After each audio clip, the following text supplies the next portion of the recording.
చెప్పేదానికి ఆ మంత్రానికి అర్థం ఏమైనా సూట్ అవుతుందా అని మనం అడగం. మధ్యలో ఆయన ఏం చెబుతాడు, నాయన మమ అనుకో అని చెబుతాడు. మనందరికీ బాగా తెలుసున్నది ఏమిటి, మమ అనుకోవడం. అది పెద్ద కష్టపడక్కర్లా, చదువు రానోడికి కూడా వస్తుంది. మధ్యలో మమ అంటే ఏంటి, నా కొరకు అని అర్థం. దాని అర్థం ఏమిటి, మీరు చెప్పేటువంటి మంత్రాలు కానీ ఆ మంత్రాల అర్థాలు కానీ నాకు తెలియవు కాబట్టి మీరు చెప్పే మంత్రాలన్నీ నాకే చెందుగాక నాకే చెందుగాక నాకే చెందుగాక అనుకోవడానికి మధ్యలో మమ అనుకుంటాం. తెలిస్తే దాన్ని తెలుగులో చెప్పవలసినటువంటి ఒక మంచి విషయం కనిపించింది నాకు. ఏమిటది, అష్టవర్షాత్ పియం కన్యా పుత్రవత్పాలిత మయా యదాంని తవ దాస్యామి దత్తాం స్నేహేన పాలయ. ఏ తండ్రి అయినా తన కుమార్తెను చాలా ప్రేమగా పెంచుకుంటాడు.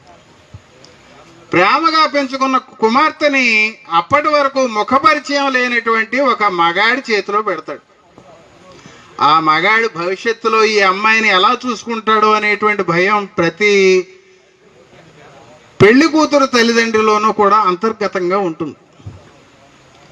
ఆ క్రమంలో ఆయన మంత్రం రూపంలో ఏం చెబుతున్నాడు, అష్టవర్షాత్ పియం కన్యా పుత్రవత్పాలితామయ యదాంని తవ దాస్యామి దత్తాం స్నేహేన పాలయ. నాయనా, నా కుమార్తెని ఎంతవరకు కూడా నా కొడుకుతో సమానంగా పెంచుకున్నాను.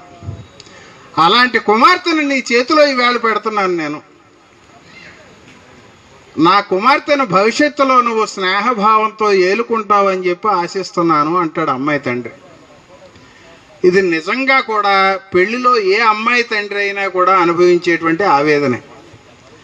కానీ అది తెలుగులో చెబితే పీటల మీద ఉన్నవాడికి వాడి తల్లిదండ్రులకి అక్కడ హాజరైన వాళ్ళకి అర్థమవుతుంది. సంస్కృతంలో చెప్పడం వల్ల వాడు ఏం చెబుతున్నాడో తెలియదు. చెమటోడు ముందు శంఖం ఊస్తే వాడు ఊతున్నాడని తెలియక వినేవాడు అన్నాడు, దానికి కొరగడం నీ వల్ల కాదన్నాడు. ఆ రకంగా ఉంటుంది ఇక్కడ. ఇప్పుడు వాడు ఎందుకు చెబుతున్నాడో ఏం చెబుతున్నాడో తెలిస్తేనే కదా అక్కడ అర్థమయ్యేది. పైగా ఏం చెబుతున్నాడు, అష్టవర్షాత్ పియం కన్యా అని చెబుతున్నాడు. ఇదంతా బాగానే ఉంది. దాని ముందులో తగిలిస్తున్న అర్థం ఏమిటి, 8 సంవత్సరాల వయసు కలిగిన కన్య అయినటువంటి నా కుమార్తెను నీకు దానం చేస్తున్నాను నాయన అని చెబుతాడు. 8 సంవత్సరాల వయసు కలిగిన అమ్మాయిలకి ఎప్పుడు పెళ్లి జరిగింది, బాల్య వివాహాలు అమల్లో ఉన్న రోజుల్లో పెళ్లిళ్ళు జరిగాయి. అష్టవర్ష భవేత్ కన్యా నవవర్షాతు రోహిణం దశవర్షాత్ భవేత్ గౌరీ అని చెప్పి ఒక అపస్తంభ గృహి సూత్రం చెబుతోంది. 8 సంవత్సరాల వయసు కలిగిన అమ్మాయిని కన్య అనే దేవత ఆవహించి ఉంటుంది. 9 సంవత్సరాల వయసు కలిగిన అమ్మాయికి పెళ్లి చేస్తే రోహిణి అనే దానం చేసిన ఫలితం దక్కుతుంది. 10 సంవత్సరాల వయసు కలిగిన అమ్మాయిని గౌరీ అనే దేవత ఆవహించి ఉంటుంది అని చెబుతున్నారు. అందుకనే ఈవేళ పెళ్లిళ్ళు చేస్తే ఆ గౌరీ దేవతను తప్పించి ఇక్కడ పెళ్లి చేయడం కోసం మనం గౌరీ పూజ చేస్తున్నాం. ఇప్పుడు 10 ఏళ్ల అమ్మాయికి గౌరీ అనే దేవత ఆవహించి ఉంటుంది కాబట్టి ఇక్కడ ఏం చెబుతున్నాడు, 8 ఏళ్ల అమ్మాయి కన్య కాబట్టి ఆ 8 ఏళ్ల అమ్మాయికి పెళ్లి చేస్తున్నాను నాయన అని చెప్పి ఇవాళ కూడా చెబుతున్నాం. ఈవేళ ఈ ఇంజనీరింగ్ చదువులు వచ్చాక అమ్మాయిలు 24-25 సంవత్సరాలు వస్తే తప్ప పెళ్లి చేసుకోవట్లే. 24 సంవత్సరాల అమ్మాయిని పీటల మీద కూర్చోబెట్టి ఏం చెబుతున్నాడు, 8 సంవత్సరాల వయసు కలిగిన కన్య అయిన నా అమ్మాయిని నీకు దానం చేస్తున్నానని చెబుతాడు. ఆ సంస్కృతంలో చెబుతున్నాడు కాబట్టి బాగానే ఉందనుకుంటాం మనం. మరి ఇతర విషయాల జోలికి వస్తే ఈవేళ కూడా మనందరం కూడా మనుషులం. ఆ సంగతి చాలామంది ఈవేళ సమాజంలో మర్చిపోయారు. ఎందుకు మర్చిపోయారు, మనుషులందరూ మతాల రూపంలోనూ మళ్ళీ ఒక మతంలో కులాల రూపంలోనూ కూడా ఈ దేశంలో విడిపోయి ఉన్నారు. ఆ విడిపోయిన మనుషులు వాళ్ళ మధ్య గోడలు కట్టుకుని దళ్ళు కట్టుకుని తన కులం వాడిని మాత్రమే మనిషిగా చూసేటువంటి దుర్భరమైన పరిస్థితులు ఈవేళ సమాజంలో మనం చూస్తున్నాం. ఈవేళ పెళ్లి కోసం అని చెప్పి మనం పురోహితుడిని కనుక తీసుకొస్తే ఇంటికి మనం ఏ కులానికి చెందామో అన్నదాన్ని బట్టి అక్కడ మంత్రాలు మారుతాయి అనేటువంటిది మనం అర్థం చేసుకోవాలి. పేట్ల మీద ఉన్నవాడు బ్రాహ్మణుడైతే ఒక రకమైన మంత్రం, పేట్ల మీద ఉన్నవాడు క్షత్రియుడైతే ఒక రకమైన మంత్రం, పేట్ల మీద ఉన్నవాడు వైశ్యుడైతే ఒక రకమైన మంత్రం, పేట్ల మీద ఉన్నవాడు శూద్రుడైతే ఒక రకమైన మంత్రం. మనకి ఇవేం తెలియవు. ఆయన గారు మనకు అర్థం కాకుండా కంఠోపాఠంగా మంత్రాలు చెబుతున్నాడా లేదా అన్నదే కావాలి మనకు. శ్రీ గోవింద గోవింద గోవింద శ్రీ మహావిష్ణురాజ్ఞేయ ప్రవర్తమానస్య ఆద్య బ్రహ్మణం ద్వితీయ పరార్థే శ్వేతావరాకల్పే వయస్సు మన్వంతరే కలియుగే ప్రథమ పాదే జంబూద్వీపే భరతవర్షే భరతఖండే మేరు దక్షిణ దిగ్భాగే శ్రీశైలస్య కృష్ణా గోదావరి మధ్యదేశే సమస్త దేవతా హరిహర సన్నిధౌ ఆస్మిన్ వర్తమాన వ్యవహార చంద్రమానేనా అని చెబుతాడు. అబ్బా ఏం చెప్పాడు రా బాబు మంత్రం. పేట్ల మీద ఉన్నవాడు కనుక బ్రాహ్మణుడు అనుకోండి, నాయన నీ పేరేంటని అడుగుతాడు. శ్రీరామచంద్రమూర్తి యావం గుణ విశేషణ విశిష్టాయాం శ్రీమాన్ శ్రీరామచంద్రమూర్తి శర్మానాం మమో పాత్ర దుర్తక్షయ ద్వారా శ్రీ పరమేశ్వర ప్రీత్యర్థం ఆయుష్యాభిచ్ఛేద్దం పాణిగ్రహణాఖ్యం కర్మ కరిష్యమానస్తకం గత్వేన తదాదవ సుచ్ఛేద్దం మహాజనై సహ స్వస్తి పుణ్యాహ వాచనం కరిష్యే. పేట్ల మీద ఉన్నాడు క్షత్రియుడు అనుకోండి, ఏం చెబుతాడు, ఆయన నీ పేరేంటి, సుబ్బరాజు సుబ్బరాజు వర్మానం అని చెప్పి మళ్ళీ మాత్రం చెబుతాడు. పేట్ల మీద ఉన్నవాడు వైశ్యుడు అనుకోండి, నాయన నీ పేరేమిటి, రామారావు గుప్తానాం మమో పాత్ర దుర్తక్షయ ద్వారా అని చెబుతాడు. అదే పేట్ల మీద ఉన్నవాడు కనుక శూద్రుడైతే, అంటే ఈ దేశంలో బ్రాహ్మణ క్షత్రియ వైశ్యులు కాని వాళ్ళందరూ శూద్రులే కాబట్టి, అంటే ఎవరైతే అంటరాని కులాలని చెప్పి అణగదొక్కి బ్రాహ్మణులు కర్మకాండలు చేయడానికి నిరాకరించారో ఆ వర్గాలని పక్కన పెడితే మిగతా వాళ్ళందరూ శూద్రులే. మేము గొప్ప కమ్మవాళ్ళం, మేము గొప్ప రెడ్లు అని చెప్పి ఎవరన్నా భుజాలు చర్చుకుంటే పురోహితుడిని తీసుకొచ్చినప్పుడు మీరు ఎంత గొప్ప కమ్మవాళ్ళైనా ఎంత గొప్ప రెడ్లైనా సరే శూద్రులు లెక్కే. శూద్రుడు అయితే ఆయన ఏం మంత్రం చెబుతున్నాడో చూద్దాం. ఆయన నీ పేరేమిటి, పుల్లయ్య.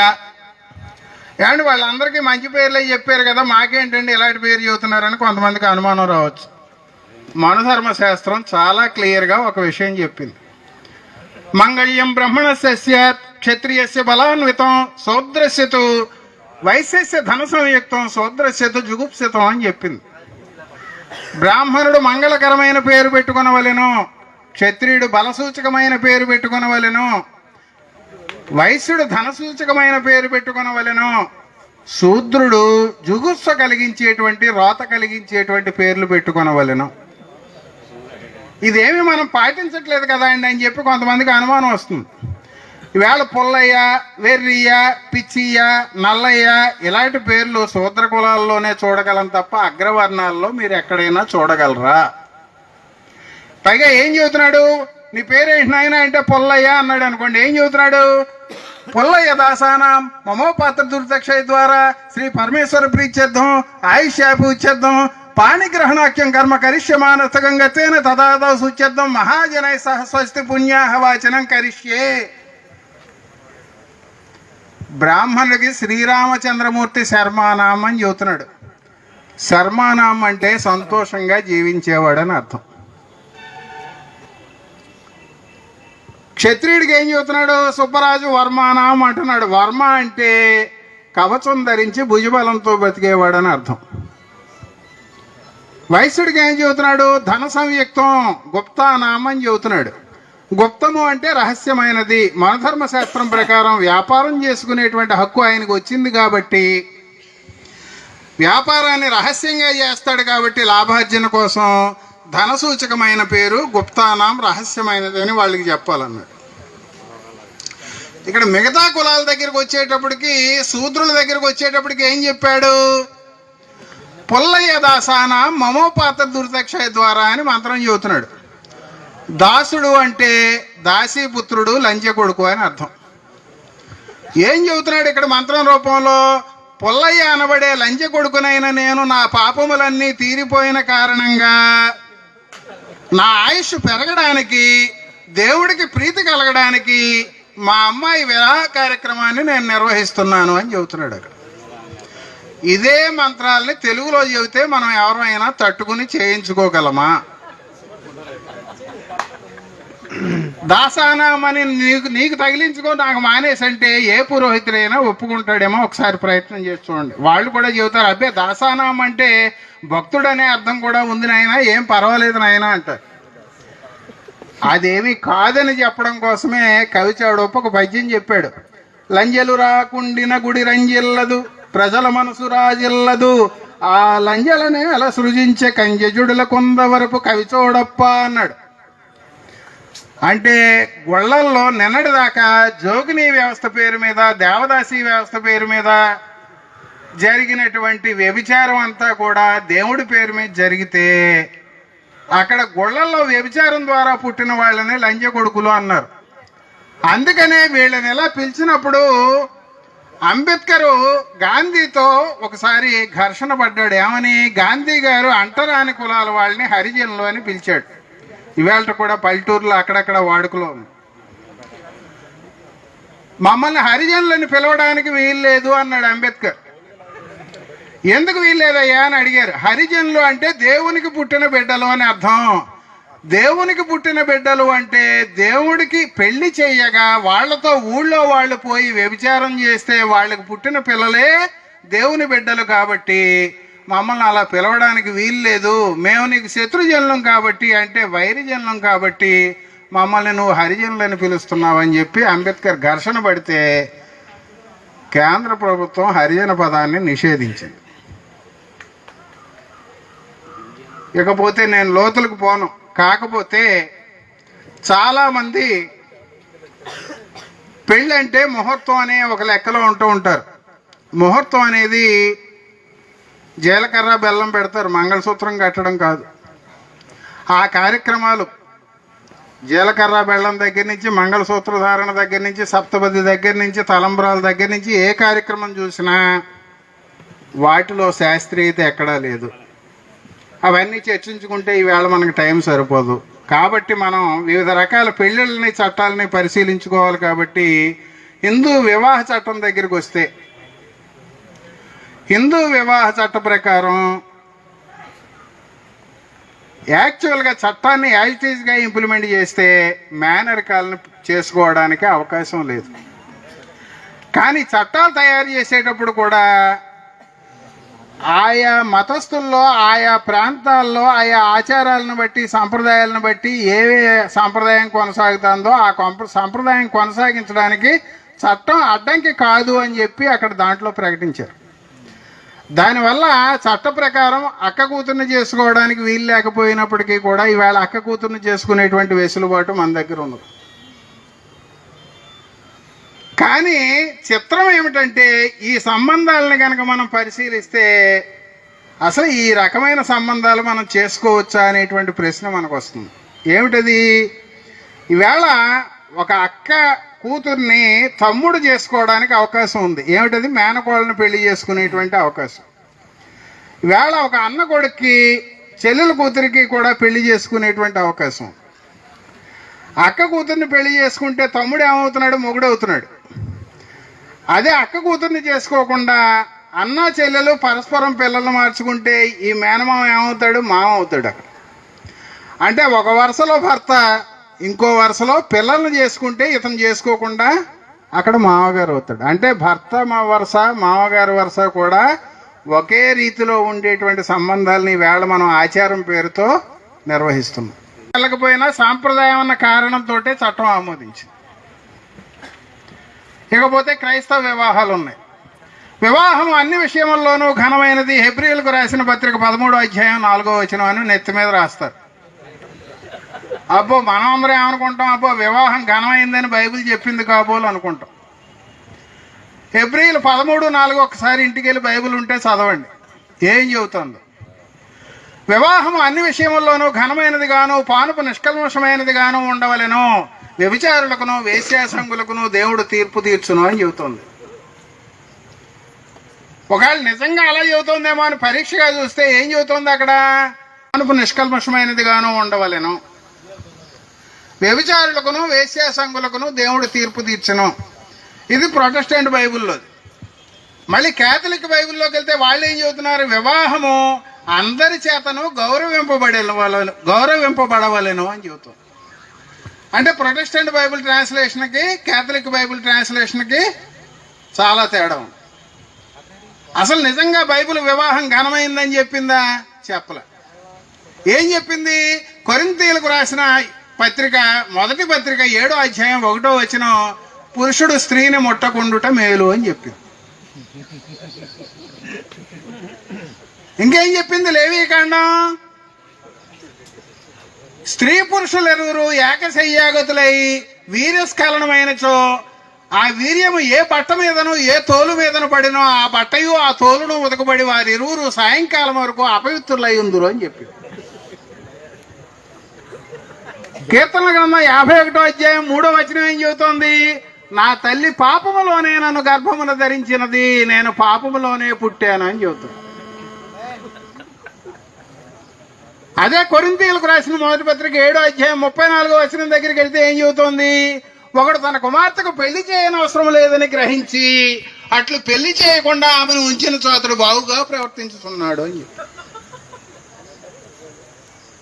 ఒకడు తన కుమార్తెకు పెళ్లి చేసిన ఎడల బాగుగా ప్రవర్తించుతున్నాడు, పెళ్లి చేయని ఎడల మరీ బాగుగా ప్రవర్తించుతున్నాడు అని చెప్పి. అపొస్తలుడైన పౌలు ఏం చెప్పాడు? మీరు వివాహము చేసుకోనకుండా నావలే ఉండుట మేలు అని చెప్పాడు. ఈవేళ బజార్లో మనకి తెల్ల గౌన్లు వేసుకుని కొంతమంది కనిపిస్తున్నారు. వాళ్ళందరూ ఎవళ్ళు వివాహము ఘనమైనది కాదు అని మనస్ఫూర్తిగా విశ్వసించి దేవుని సేవకు అంకితమైన వాళ్ళు. ఎందుకు అంకితమయ్యారు? బైబిల్ చెప్పింది దానికి కూడా.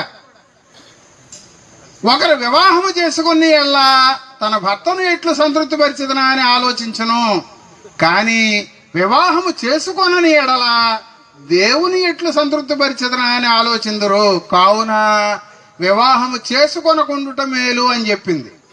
చివర్లో అశ్వత్థామ అతహ కుంజరహ అన్నట్టుగా చివర్లో ఏం చెప్పింది? కామతప్తులొకటి కంటే పెళ్లి చేసుకున్నట మేలు అని చెప్పి. నాయనా, నువ్వు నేను భరించలేను, పెళ్లి చేసుకోకుండా ఉండలేను అనుకుంటే చేసుకో, కానీ చేసుకోకపోతే మంచిది అని చెప్పి. ఇప్పుడు మన వాళ్ళు ఏం చెబుతారు? అబ్బో చాలా ఘనమైందని చెప్పారని చెబుతారు. కానీ చట్టం విషయానికి వస్తే, ఇందాక మిత్రుడు బాబు మాట్లాడుతూ ఒక మాట అన్నాడు. ఈవేళ రిపబ్లిక్ డే విక్టోరియా మహారాణి గారితో సంబంధం లేకుండా మన పాలన మనమే చేసుకునేటట్టుగా ఆవిడ సంబంధం కట్ అయిన రోజు అన్నాడు. క్రైస్తవ వివాహ చట్టాన్ని గనక మనం పరిశీలించినట్లయితే విక్టోరియా మహారాణి పాలనా వ్యవహారాల్లో కట్ అయినప్పటికీ కూడా చట్టపరమైన వ్యవహారాల్లో ఈవేళ మన నెత్తి మీద ఇంకా స్వారీ చేస్తూనే ఉంది. ఏమిటి? క్రైస్తవుల వివాహము విడాకులకు సంబంధించి ఈవేళ భారతదేశంలో ఉన్న చట్టం 1872లో ఆంగ్లేయులు తీసుకొచ్చిన చట్టం. ఆ చట్ట ప్రకారం క్రైస్తవులు పెళ్లి చేసుకోవాలి అంటే ఉదయం 6 గంటలలాగా అయితే సాయంత్రం 7 గంటల లోపు పెళ్లి చేసుకోవాలి. అలా కాకుండా వేరే టైంలో కనుక పెళ్లి చేసుకుంటే ఆ వివాహం చెల్లుబాటు అయినప్పటికీ కూడా పెళ్లి చేసుకున్న వాళ్ళు క్రిమినల్ చర్యలకు బాధ్యులు అవుతారని చెప్పి చట్టం చెబుతుంది. కానీ క్రిమినల్ చర్యలకు బాధ్యులు కాకుండా ఉండే అవకాశం కూడా ఉంది. ఎప్పుడంటే ఆ వివాహాన్ని ఇంగ్లాండ్కి చెందిన చర్చి ఫాదర్ గారు కానీ, స్కాట్లాండ్కి చెందిన చర్చి ఫాదర్ గారు కానీ, రోముకు చెందిన చర్చి ఫాదర్ గారు కానీ నిర్వహిస్తే అది నేరం కాదట. పైగా ఈవేళ అమల్లో ఉన్నటువంటి క్రైస్తవ వివాహ చట్ట ప్రకారం ఒక పెళ్లి కానీ ఒక విడాకులు కానీ కేసు పరిశీలనకు వస్తే ఆ చట్టంలో ఎక్కడైనా క్రిస్టియన్ అనే మాట రాసి ఉంటే గనక భారతదేశంలో ఉండేటువంటి క్రిస్టియన్లకి అది వర్తించదు. వీళ్ళ క్రిస్టియన్ మ్యారేజ్ యాక్ట్ లో ఉన్నటువంటి క్రిస్టియన్ అనే పదం ఇంగ్లాండ్లోను స్కాట్లాండ్లోనూ ఉండేటువంటి క్రిస్టియన్లను ఉద్దేశించి రాసిందే తప్ప ఇండియాలో ఉండేటువంటి క్రిస్టియన్లను ఉద్దేశించి రాసింది కాదు. మరి ఇండియాలో ఉన్న క్రిస్టియన్లకి ఎందుకు వర్తిస్తోందయ్యా ఆ చట్టం అంటే అక్కడక్కడ ఇండియన్ క్రిస్టియన్స్ అని మెన్షన్ చేశారు. అందులో ఇండియన్ క్రిస్టియన్స్ అని మెన్షన్ చేసిన సందర్భాల్లో ఉన్నటువంటి అంశాలు మాత్రమే ఇండియన్ క్రిస్టియన్స్కి వర్తిస్తాయి. లేకపోతే క్రిస్టియన్ అని చెప్పగానే వాడు ఇంగ్లాండ్లో ఉండేవాడు, స్కాట్లాండ్లో ఉండేవాడే తప్ప ఇండియాలో ఉండేవాడు కాదు. పైగా ఈవేళ మనం బయటకు వచ్చి ఏం చెబుతున్నాం? ఆడవాళ్ళు మగవాళ్ళు సమానమే, వాళ్ళు ఉద్యోగాలు చేయొచ్చు, వాళ్ళు చదువుకోవచ్చు, బాగా ఇద్దరికి సమానత్వం కావాలని చెబుతున్నాం. పెళ్లి చేస్తుంటే ఈవేళ అమ్మాయి అబ్బాయి ఏం చదువుకున్నప్పటికీ కూడా పాస్టర్ గారు స్టేజ్ మీద పెళ్లి చేస్తే ఏం చెబుతాడు? సంఘము క్రీస్తునికి లోబడి ఉండినట్లు నీవు నీ భర్తకు లోబడి ఉండుము అని చెప్పి అమ్మాయికి చెబుతాడు. ఒక మగబిడ్డను కనడానికంటే ఆడబిడ్డను కంటే రెట్టింపు దోషం అని చెప్పి బైబిల్లో లేవీకాండం చెబుతోంది. నీవు సమాజ మందిరముల్లో తలకు ముసుగు వేసుకుని వినవలెను. నీకేదైనా సందేహం వచ్చినప్పటికీ కూడా సమాజ మందిరముల్లో స్త్రీలు మాట్లాడటకు అనుమతి లేదు. ఆమెకు ఏదైనా సందేహం వచ్చిన ఎడల ఇంటికి వచ్చి తన భర్తను అడగవలను అని చెబుతుంది. ఈ కారణంగా ఆడవాళ్ళకి పాస్టర్లుగా పనిచేయడానికి అవకాశం లేదంటే వాళ్ళు యూరోపియన్ కంట్రీస్లో కోర్టులకు వెళ్ళి ఆ హక్కుని సాధించి తెచ్చుకున్నారు. ఇకపోతే ముస్లిం వివాహాల దగ్గరికి వచ్చేటప్పుడు కూడా ఇదే తరహా 1937లో ఆంగ్లేయుల పాలనలో ఉన్నప్పుడు తీసుకొచ్చిన చట్టం ఈవేళ మన దేశంలో అమల్లో. ఈ దేశంలో చాలా ప్రభుత్వాలు మారాయి, కానీ చట్టాల్లో ఏ రకమైన మార్పులు అవసరం అన్న దాని మీద వాళ్ళు ఎక్కడ దృష్టి పెట్టిన సందర్భాలు లేవు. మనకందరికీ తెలిసి వేళ ముస్లింల దగ్గరికి వచ్చేటప్పటికి ప్రాంతాన్ని బట్టి పెళ్లిళ్ళ తీర్లు కూడా మారిపోతున్నాయి. మన ప్రాంతంలో అయితే ఉదయం 10 గంటల నుంచి 12 గంటల మధ్యలో ముస్లిం వివాహాలు జరుగుతాయి. అదే హైదరాబాద్ వెళ్ళినట్లయితే సాయంత్రం పూట జరుగుతాయి. ఇక్కడ మన ప్రాంతాల్లో జరిగేటువంటి ముస్లిం వివాహాల్లో అబ్బాయిని అమ్మాయిని ఇతర వివాహ పద్ధతుల్లో లాగా వేదిక మీదకి తీసుకురారు. అమ్మాయిని లోపల కూర్చోబెడతారు, అబ్బాయిని మాత్రమే వేదిక మీదకి తీసుకొస్తారు. ఏం చెబుతారు అక్కడ? ఈ అబ్బాయిని వేదిక మీద ఒక 3 వకీళ్ళు అని చెప్పి ఉంటారు. ఆ వకీళ్ళు వచ్చి అడుగుతారు, బాబు నీకు ఆ అమ్మాయిని చేసుకోవడం ఇష్టమేనా అని. ఈ అమ్మాయి ఇతను గనక ఇష్టమే అని చెబితే ఏమడుగుతారు? కబుల్ హై అంటారు. కబుల్ హై అంటే నీకు ఇష్టమేనా అని. వీడు అల్హమ్దులిల్లా అని చెప్పి సమాధానం ఇస్తాడు. అల్హమ్దులిల్లా అంటే నాకు ఇష్టమే అని. ఇతని దగ్గర అభ్యంతరం లేదని తెలుసుకున్న తర్వాత లోపల ఎక్కడో గదిలో కూర్చోబెట్టిన పెళ్లి కూతురు దగ్గరికి వెళ్ళి మళ్ళీ వీళ్ళు కబుల్ హై అని అడుగుతారు. ఆ అమ్మాయి అల్హమ్దులిల్లా అంటుంది. అల్హమ్దులిల్లా అంటే నాకు ఒప్పుదలే అని. అప్పుడు ఏం చేస్తారు? బయటకు వచ్చి సాక్షులు ఈ పెళ్లికి అమ్మాయి కూడా ఒప్పుకుంది, ఈ పెళ్లి అయిపోయిందని చెప్పి సంతకాలు పెడతారు. ఇక్కడ చాలా దారుణమైన విషయం ఏమిటంటే ఖురాన్ ఏం చెబుతోంది? ఒక వ్యవహారం జరిగినప్పుడు 2 సాక్షులు ఉండాలి. ఆ 2 సాక్షులు పురుషులైతే పర్వాలేదు, ఒక సాక్షి పురుషుడు మరో సాక్షి స్త్రీ అయితే 2 స్త్రీలు సంతకం చేయాలి. ఎందుకంటే ఒక పురుషుడి సంతకం ఈజ్ ఈక్వల్ టు 2 స్త్రీలు అని చెబుతూ 2 స్త్రీలు ఎందుకంటే ఒక స్త్రీ మర్చిపోతే ఇంకో స్త్రీ సాక్ష్యం చెప్పడానికి అని ముక్తాయింపు ఇచ్చింది. మరి ఒకడు పురుషుడు మర్చిపోతే ఇంకొకడు ఎవడు గుర్తు చేస్తాడన్నదానికి అక్కడ సమాధానం లేదు. పైగా ఏం చెబుతారు వాళ్ళు? నీకు పొలము ఉంటే, నీకు ఆస్తి ఉంటే, నీకు పొలం ఉంటే ఆ పొలంలోకి నీవు నచ్చినట్టు ఎప్పుడు పడితే అప్పుడు ఎలా వెళ్ళొచ్చో నీవు చేసుకున్న భార్య దగ్గరికి కూడా నీ పొలంలోకి వెళ్ళినట్టుగానే నీకు పూర్తిగా స్వేచ్ఛా స్వాతంత్రాలు ఉంటాయి, నీకు ఎప్పుడు కావాలితే అప్పుడు వెళ్ళొచ్చు అని చెప్పింది. నీ భార్య నీ మాట వినకపోతే గనక ఆవిడను నీ పక్క మీదకి రానియకు, అవసరమైతే దండించు, ఆవిడ క్షమాపణ కోరితే మన్నించు అని చెప్పింది. స్త్రీ పురుషులిద్దరూ సమానమే, కానీ పురుషుడు కొంచెం ఎక్కువ సమానం అని చెప్పింది ఖురాన్. ఇవాళ మనం తెలుగులో సరదాగా చెప్పుకుంటూ ఉంటాం ఈ మాట, అది ఖురాన్ నిజంగానే చెప్పింది. ఇకపోతే ఈ 3 మతాలు కాక బౌద్ధ వివాహాలు కూడా జరుగుతున్నాయి ఇవాళ. ఇది ఎందుకు చెబుతున్నానంటే శాస్త్రీయత గురించి మాట్లాడుకోవడం వస్తే మనం అన్ని మతాలని ఒకే కోణంలోంచి చూడాలి. బౌద్ధ వివాహాల్లో అచ్చంగా మేము బౌద్ధాన్ని ఆచరిస్తున్నాం అని చెప్పే వాళ్ళ వివాహాల తీరుని ఖండించవలసినటువంటి అవసరం ఉన్నది. హిందువులు సంస్కృత మంత్రాల్లో తమకు అర్థం కాని భాషలో పురోహితుడిని తీసుకొచ్చి కర్మకాండలు జరిపిస్తున్నట్టుగానే మేము నిక్కచ్చైన బౌద్ధులం అని చెప్పే వాళ్ళందరూ బౌద్ధ భిక్షువులను తీసుకొచ్చి బుద్ధుడు జీవించిన కాలంలో ఆయన పాళీ భాషలో చెప్పాడు కాబట్టి ఏవో 4 మంచి మాటలు బౌద్ధ భిక్షువులను తీసుకొచ్చి పాళీ భాషలో ఈవేళ వివాహాలు జరిపించేటువంటి వ్యవహారం నడుస్తుంది. ఆ భాష కంటే సంస్కృతమే మనకు కాస్త అర్థమవుతుంది. త్రిశరణ పేరు మీద బుద్ధం శరణం గచ్చామి, సంఘం శరణం గచ్చామి, ధమ్మం శరణం గచ్చామి అని చెప్పిస్తారు. నేను బుద్ధుడిని ఆచరిస్తాను, సంఘాన్ని గౌరవిస్తాను, ధర్మాన్ని గౌరవిస్తాను, ఆచరిస్తాను అని చెప్పి ఆ పైకి వచ్చేటప్పటికి సంస్కృత మంత్రాల్లో లాగే జరిగేటువంటి తంతుకి దానికి సంబంధం లేనటువంటి మాటల్ని పాళీ భాషలో చెప్పించి వేళ వివాహాలు జరిపిస్తున్నారు. పాణాతి పాణ, పాణాతి పాత,